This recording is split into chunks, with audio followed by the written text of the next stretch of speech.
Kagabi mga idol ay tinalo nga ng Dominican Republic ang Gilas Pilipinas sa score na 81-87. Pinangunahan ng dalawang NBA star ang laban kahapon. Si Karl Anthony Towns nakapagtala ng 26 points, 10 rebounds, habang pinangunahan naman ni Jordan Clarkson ang Gilas Pilipinas na may 28 points.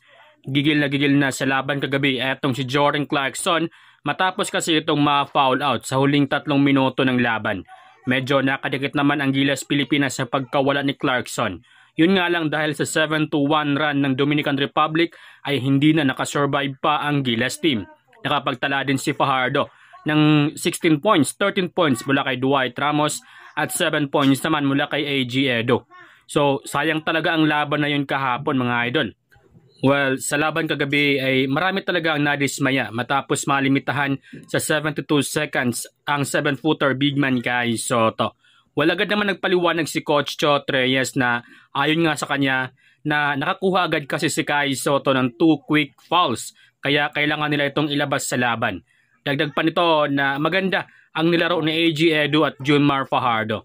Kapag ipasok kasi si Kai Sotto, may mawawala sa loob either si Junmar Fajardo or si AG Edu. Nakapagtala si Kai Sotto ng 1 block at 2 fouls sa kanyang 72 seconds sa laban kahapon.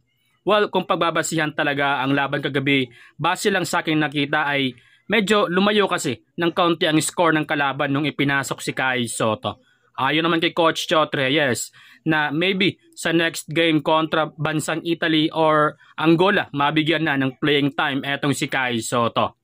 Sayang talaga ang laban kahapon Nag-collapse lang talaga tayo sa huling minuto.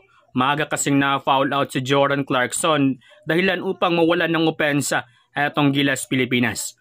Umanga naman si Karl Anthony Towns sa ipinakita nilang performance kagabi. Ayon nga sa kanya na inaasahan na umano niyang mapapalaban sila dito dahil alam umano niya na ang mga Pinoy ay palaban sa buhay dahil meron umano siyang kaibigan mula sa General Santos City.